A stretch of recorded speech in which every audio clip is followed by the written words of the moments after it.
parents warned me not to look out the window at night. I just discovered the horrifying reason why.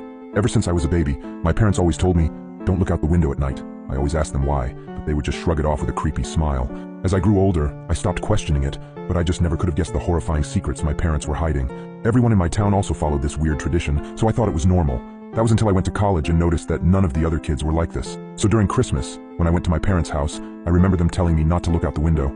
I gave them a smile and a small chuckle before telling them I wouldn't. However, curiosity struck me the moment they left the room. As I lay in the dark, I came to a decision. I was going to look out of the window. Just as my hand came to the sheer white curtain of the guest room, I paused. My mind flashed to that one time when I was 12. My parents were talking in the kitchen. I was home with the flu and was about to make my way to the sink for some water, but I stopped at the doorway. I hid behind the wall, peeking my head out from the doorway just an inch. My mother was crying and my father was holding her and rocking. That poor little girl. I feel horrible for her family, whispered my mother. My father just nodded and continued holding her. I went back to my room after that.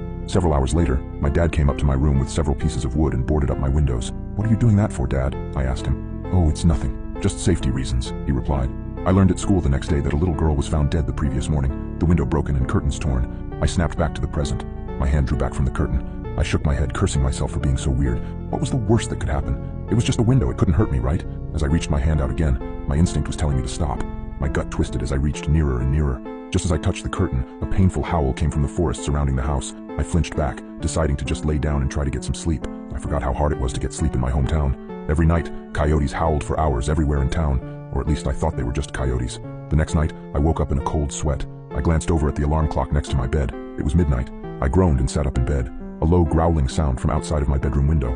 I thought back to last night and decided that I had made up my mind about looking out. I thrusted my arm towards the curtain and pulled back hard, almost ripping it away from the rod.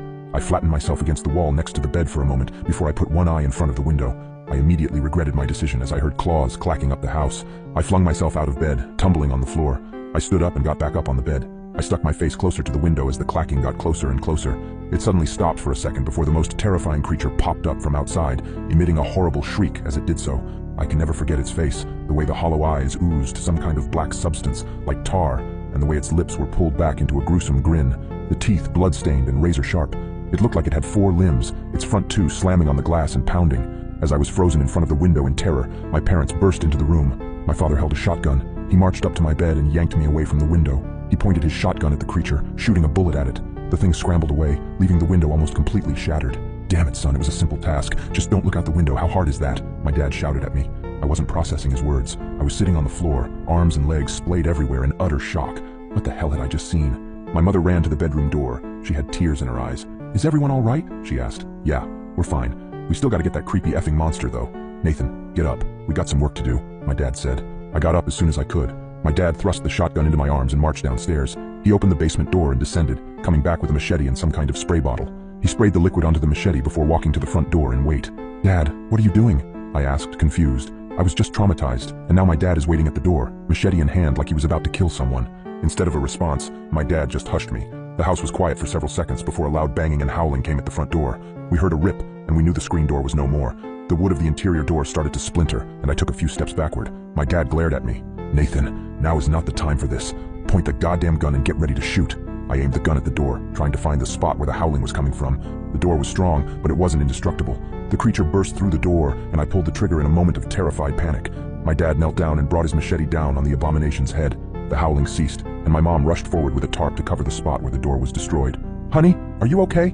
My mom asked for the second time that night. She came up to me and kissed my cheeks, as if to make sure I was still there. She went over to my dad and did the same. We're okay, both of you, get in the basement. I gotta clean this up. I asked, basement?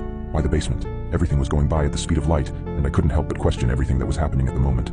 Let's just get in the basement. Your father needs to clean up, my mom said, grabbing my arm and pulling me to the basement. We sat on the couch down there for what seemed like hours before my dad came in and put the machete up. He sat on the chair in front of us with an exhausted sigh. The three of us sat in silence for a few minutes. In that time span, my brain was able to come up with a coherent sentence. Dad, what was that thing? He just looked up at me, eyes dark, and said, Where do you think that howling came from?